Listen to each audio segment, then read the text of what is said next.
Dear students, आज के video lecture में हम फर्स्ट असेंबली लैंग्वेज प्रोग्राम जो है वो लिखेंगे। इसके लिए जो सॉफ्टवेयर हम लोग यूज़ करेंगे दैट इज़ EMU8086। इस इमुलेटर के ज़रिए, इस IDE के ज़रिए हम असेंबली लैंग्वेज में प्रोग्रामिंग जो है वो करना स्टार्ट करते हैं। सबसे पहले हम लोग लिखते हैं यहाँ पर write a program that display a message on a screen. यानी कि जो हम प्रोग्राम लिखना चाह रहे हैं ये एक मैसेज जो है स्क्रीन के ऊपर डिस्प्ले करेगा।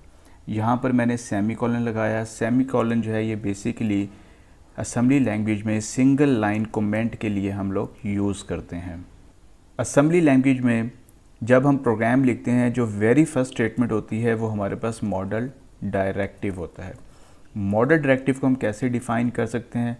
हम लिखेंगे डॉट मॉडल और इसके आगे हमने मेमोरी मॉडल बताने हैं जो हम लोगों ने प्रीवियस लेक्चर्स में पढ़े थे। अगर आप लोगों ने वो वीडियो लेक्चर नहीं देखा, आप उस वीडियो लेक्चर को देख लीजिएगा। उसके अंदर हमारे पास डिफरेंट मेमोरी मॉडल्स हैं जिसमें tiny, small, large, huge, compact, medium, ये डिफरेंट किस्म के मेमोरी मॉडल जो हैं हम यूज़ करते हैं। लेकिन ज़्यादातर जो मेमोरी मॉडल यूज़ किया जाता है दैट इज़ अ स्मॉल। और ये जो हमारे पास मेमोरी मॉडल होता है या मॉडल डायरेक्टिव होता है, ये स्टेटमेंट जो है ये असेंबलर के लिए होती है, नॉट फॉर द प्रोग्रामर, जो कि असेंबलर को बताती है 64 KB का कोड सेगमेंट और 64 KB का डाटा सेगमेंट जो है वो मेमोरी में क्रिएट करें। इसके बाद हम डॉट स्टैक सेगमेंट जो है वो डिक्लेयर करते हैं 100 हेक्स का। यहाँ पर हम लिखते हैं स्टैक सेगमेंट 100 हेक्स इसका साइज़ है। देन डॉट डाटा सेगमेंट, जितने भी वेरिएबल्स होंगे all the variables are declared in data segment. जितने भी वेरिएबल हम अपने प्रोग्राम में यूज़ करना चाहते हैं वो सारे के सारे वेरिएबल्स हम अपने डाटा सेगमेंट में डिक्लेयर करेंगे। फॉर एग्जांपल यहाँ पर मैं लिखता हूँ एक वेरिएबल नेम मैसेज, इसकी डाटा टाइप डिफाइन बाइट, यानी कि मैंने एक स्ट्रिंग डिक्लेयर कर रहा हूँ और यहाँ पर मैं मैसेज लिख रहा हूँ my first assembly language program, और इसको मैंने टर्मिनेट किया किसके साथ? डॉलर साइन के साथ। असेंबली लैंग्वेज में जो स्ट्रिंग टर्मिनेशन करैक्टर होता है वो डॉलर साइन होता है। जिस तरह C और C++ में हम स्ट्रिंग को टर्मिनेट करते हैं नल करैक्टर के साथ, लेकिन असेंबली लैंग्वेज में अगर हमने स्ट्रिंग को टर्मिनेट करना है तो उसके लिए हम डॉलर साइन यूज़ करते हैं। अब हम अपना कोड सेगमेंट जो है वो डिफ़ाइन करेंगे डॉट कोड के नाम से।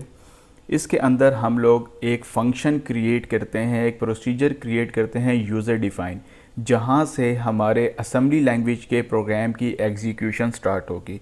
तो हम इस प्रोसीजर का नेम रखते हैं मेन और इसके बाद हम एक कीवर्ड यूज़ करते हैं प्रॉक। प्रॉक जो है ये बेसिकली यूज़र डिफ़ाइन प्रोसीजर को क्रिएट करने के लिए यूज़ किया जाता है।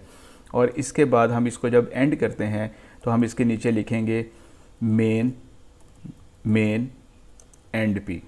तो इसका मतलब ये है कि यहाँ पर हमारा प्रोसीजर जो है वो एंड होगा और इसके दरमियान हम अपनी स्टेटमेंट जो है, कोड जो है वो हम लोग लिखेंगे।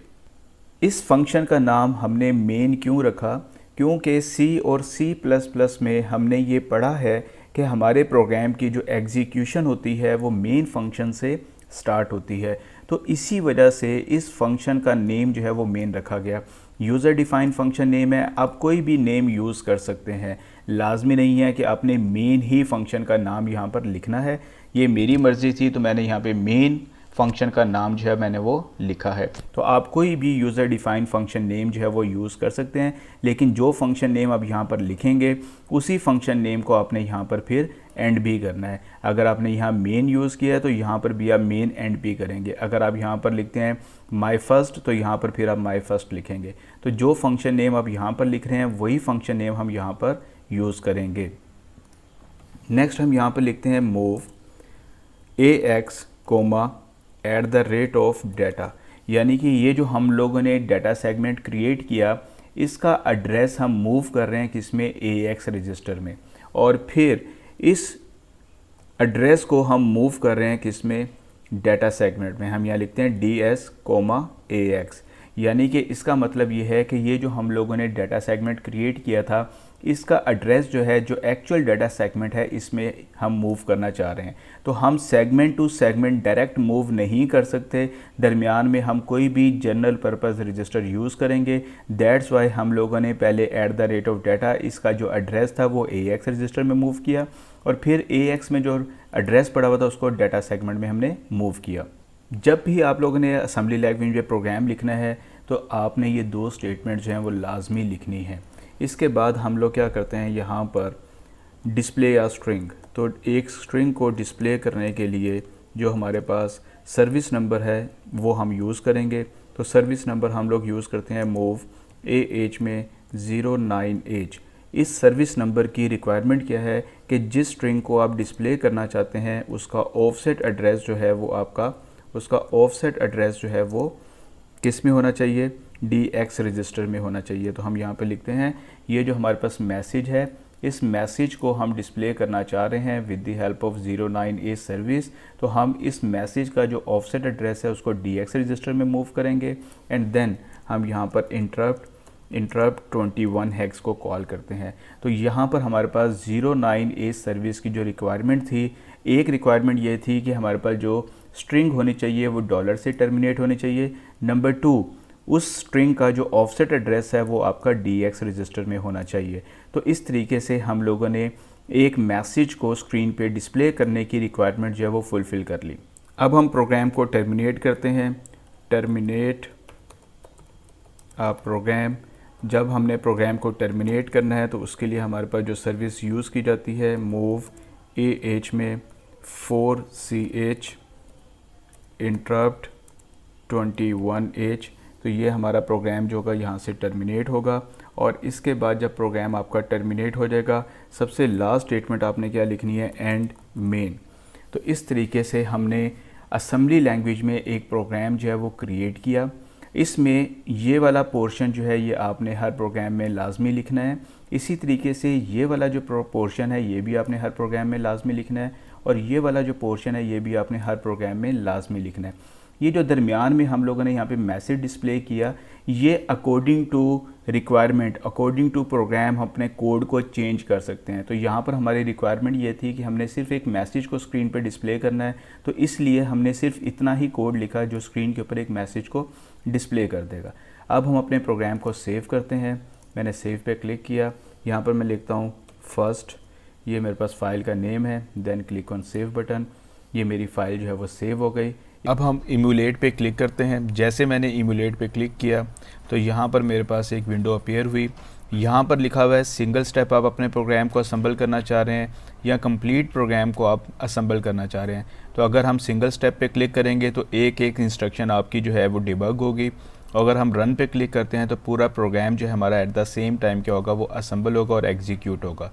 मैं रन पे क्लिक करता हूँ तो यहाँ पर देखें हमारे पास एक आउटपुट विंडो जो है वो स्क्रीन पे डिस्प्ले हुई और इसमें लिखा हुआ है my first assembly language program, यानी कि जो हम लोगों ने मैसेज लिखा था वो मैसेज हमारा स्क्रीन पे डिस्प्ले हुआ। दोबारा से सोर्स कोड में वापस जाते हैं।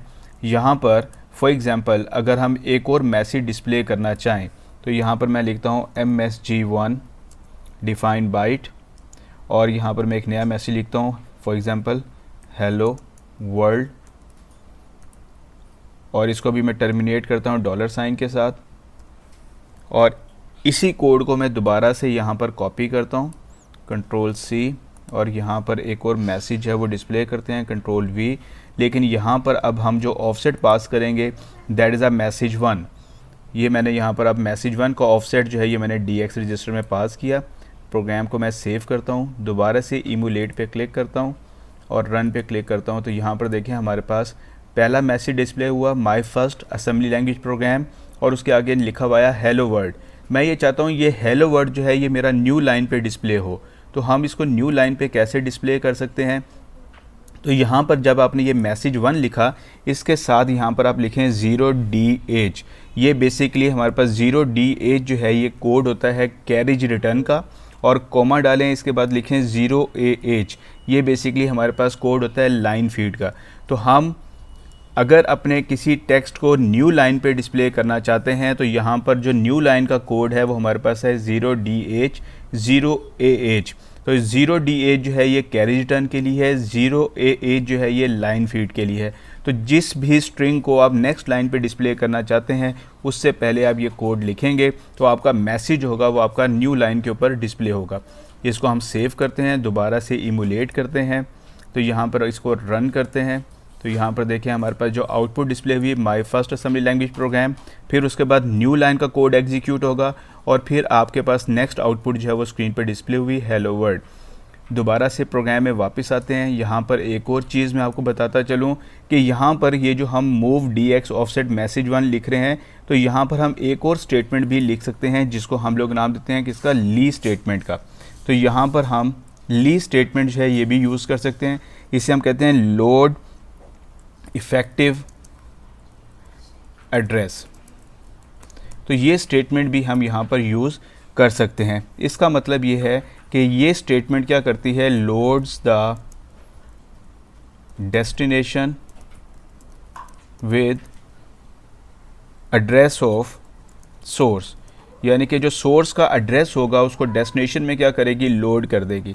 तो जब आप ली स्टेटमेंट यूज़ करेंगे तो फिर आपको ये साथ ऑफसेट मैसेज लिखने की ज़रूरत नहीं है, ऑफसेट लिखने की ज़रूरत नहीं है। फॉर एग्ज़ाम्पल इसको मैं कमेंट करता हूँ और यहाँ पर हम क्या लिखते हैं, ली, और यहाँ पर मैं लिखता हूँ DX में। जस्ट अब हम क्या लिखेंगे, मैसेज लिखेंगे। अब हमें ऑफसेट लिखने की ज़रूरत नहीं है। सिमिलरली यहाँ पर भी इसको मैं कमेंट करता हूँ और यहाँ पर भी हम लिखते हैं ली DX MSG1। तो ये जो आपके पास मूव DX ऑफसेट मैसेज 1 या ली DX मैसेज 1, इन दोनों स्टेटमेंट का काम एक ही है। ज़्यादातर हम अपने प्रोग्राम में ली स्टेटमेंट को यूज़ करेंगे क्योंकि इसमें हमें ऑफसेट लिखने की ज़रूरत नहीं होती। इसको सेव करते हैं, दोबारा से इमुलेट करते हैं, रन पे क्लिक करते हैं। तो यहाँ पर देखिए हमारे पास सेम आउटपुट जो है हमारी वो स्क्रीन पे डिस्प्ले हुई। आज तक के लिए इतना ही। Thank you so much. Allah हाफिज़।